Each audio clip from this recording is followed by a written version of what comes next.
大家好，我是小乔，欢迎收看本期的节目。今天咱们讲一讲南大碎尸案。网络上这方面的信息已经很多了，有很多人还讲过此案，讲的也非常的精彩。那么今天呢，跟大家再聊一下这个案子。首先，我要谈一谈南大碎尸案的分量到底有多重。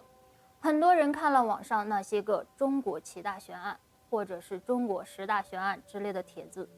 就将该案列为了顶级悬案。南大碎尸案有它特殊的地方，这也是因为凶手碎尸的手段特别的残忍，再加上多次成为了网络热点讨论的话题，因此可以把它列为单人被害悬案排行榜的第1位。先简单介绍一下南大碎尸案的概况。这名案件的受害者名叫刁爱青，他于1976年3月出生，是江苏省泰州市江堰区沈高镇人。在1995年9月，也就是他19周岁这一年，他第2次参加高考后，考上了南京大学信息管理系现代秘书与危机应用专业成教脱产班，是个专科。累死你一个，幸福你一家。破釜沉舟，拼他个日出日落；背水一战，干他个无怨无悔。从入学的记录上来看，可以猜测到刁爱青未必是很想来读这个专科，否则的话，他不会在开学了1个月之后才来报到。当然，这也只是猜测。另外，网上大家可以看到很多关于刁爱青死后被碎尸的照片，但是我可以这么讲，你们见过的碎尸照片都不是真的，都是其他碎尸案的照片，根本就不是南大碎尸案的真实照片。1996年1月10日，这一天是星期三，当天刁爱青请了1下午的假，没去上课，但他也没有离开学校。直到晚饭后，刁爱青才独自的离开了学校。根据目击者称，这刁爱青最后出现的地点是南大边上的青岛路。当时刁爱青穿着那个时候十分常见的红色外套。之后的9天，刁爱青消失的无影无踪。1月18日，南京还下了一场雪，直到1月19日的清晨，在南大的南边，靠近南京市中心新街口的一条小巷里，一位清扫大街的大妈在垃圾桶里捡到了一包由塑料袋包裹着的碎肉块。当时她认为是猪肉，就想带回家清洗清洗，准备食用。结果在袋里发现了3根手指，这大妈当时吓得马上就报了警。警方就对该区域进行了细致的排查，又发现了多袋的尸块，并且确认尸体的身份是南大的学生刁爱青。这就是南大碎尸案案发的大体过程。之后，警方开始侦查工作，进入学校，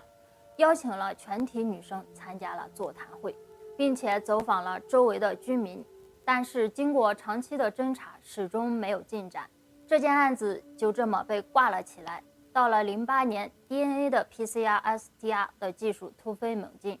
在刑侦领域大放异彩，能够通过很少的微量物质检测出嫌犯的 DNA。因此，南京警方也重新将刁爱青案件的物证拿出来检验，但可惜的是，仍然没有凶手的 DNA 信息。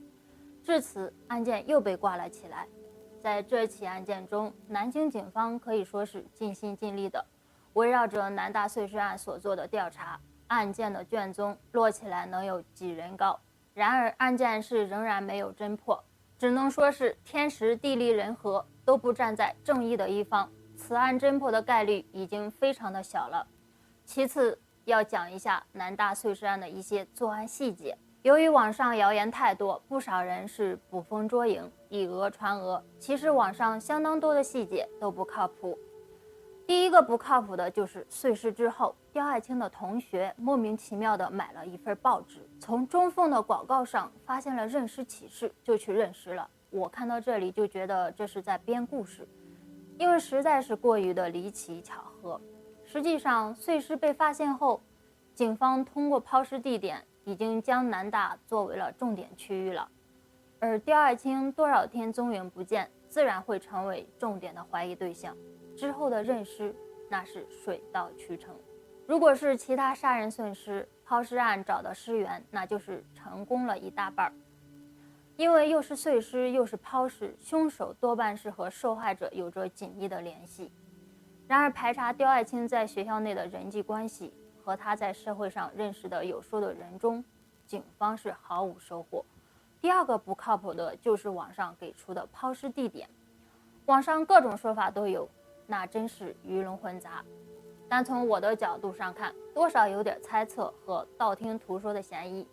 既然是碎尸案，那么就可能涉及到多个地点进行抛尸，而选择抛尸的地方很可能是随机的，有人试图从抛尸的地点上发现点什么线索。我不是打击他们，连具体的抛尸地点都不知道在哪，就拿着网上的一些捕风捉影的抛尸地点来推断，不会有什么效果的。有些人1996年不在南京，却在10年甚至20年之后拿着百度地图推导凶手作案以及抛尸的过程，那只是盲人骑瞎马，夜半临深池。第三个不靠谱的地方就是警方早已经发现了重要的嫌疑人，并且基本可以确定就是他干的，但是由于某种势力的干预，导致嫌犯没有能进一步的审查。在这里我也可以负责任地说，警方压根儿就没有找到这么一个靠谱的嫌疑人。网络上的阴谋论可以休止了，嫌疑人是有的，但都被一一排除了，否则绝对不会拖到今天还不能结案。最后我就要谈一谈本案的侦破思路了。按照普通人的理解来看，如此受到关注的案件自然是很容易被侦破的，因为人理物理都倾向于它。但实际的情况是，这起案件相当的不好侦破，因为没有找到任何的抓手。第一个让我困惑的就是凶手杀人后一些行为让人难以琢磨。一般多数凶手杀人后处理尸体有个特点，那就是远剖近埋。然而既然凶手选择了抛尸，为什么不把尸体直接抛到江里呢？你要知道，这是在南京，水系是相当的发达，切得这么碎的尸体扔进水里，真的可能就是彻底的毁尸灭迹了。然而凶手却没有这么做，而是选择将尸体扔在了闹市区，这就让人很难理解。第二个让我困惑的就是，为什么将尸体切得如此之碎，一共切了2000多块，而且还是蒸煮尸体。说实在的，切得这么碎，可真的是需要极大的耐心和时间。之前有人还讲过，认为凶手可能是老年人，因为年轻人很难有这样的耐心。这话自然有些道理，但有位学医的朋友认为这种的可能性很小，因为如果是老年人，是很难如此长时间的进行碎尸，因此凶手应该是正值盛年，身体强壮。同时从碎尸的创口面来看，凶手应该是学过医，或者是从事过屠宰行业，但警方从这方面入手也是始终没有进展。另外，尸体蒸煮，这在不少的碎尸案中咱们都见过，凶手如此做，那就是为了方便通过从下水道或者是其他方式抛尸时熟食不容易被人认出来。但这样一来，却没有办法解释凶手为什么又将尸体抛在了闹市区。因此在我看来，凶手的杀人后的心理过程大体如下：他是用某种暴力手段杀死了刁爱青，面对一具尸体，他并没有惊慌，是连碎再煮，毁灭了痕迹。他这么做，他很可能是想从下水道冲走碎尸，然后他之后却没这么做，这又是为什么呢？我想他是怕堵塞了下水道，然后有人来疏通，反而留下了证据，因此他就这么放弃了。但是碎尸又不能长期的放在室内，否则早晚也会事情败露。为此，他就选择了抛尸。他选择抛尸的地方一定是距离他的住址相对比较远。由于碎尸分成了较多块，因此他分多个地点抛尸，但是不是往水里扔。我想这可能就是他住址或者是职业同水有很深的联系，因此他不敢这样做，否则很难解释凶手这一系列相互矛盾的行为。第三个让我困惑的是，凶手如何将刁爱青带走呢？从闹市区轻松地带走一个神志清醒的成年女孩，在多数人眼里是件不容易的事，但其实恰恰相反，一个涉世未深的女孩是很容易轻信一些人的。典型的例子就是徐广才系列杀人案，那个案子名叫隐藏在首都的杀人狂魔。在这起案件中，四川省高考女状元在北京火车站下车，2个小时以后，她就要倒车去天津了。但可惜的是，就在这2个小时期间，徐广才将她骗出车站后强奸杀害。时至今日，我也不知道徐广才是如何将姑娘就轻易给骗走的，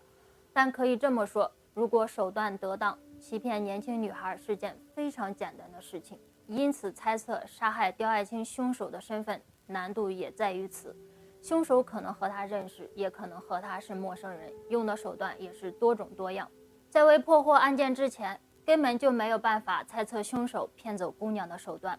综上所述，我认为凶手心思缜密，具有反差能力，有肢解尸体的能力，同时他的住址离水很近，或者从事和水有关的职业。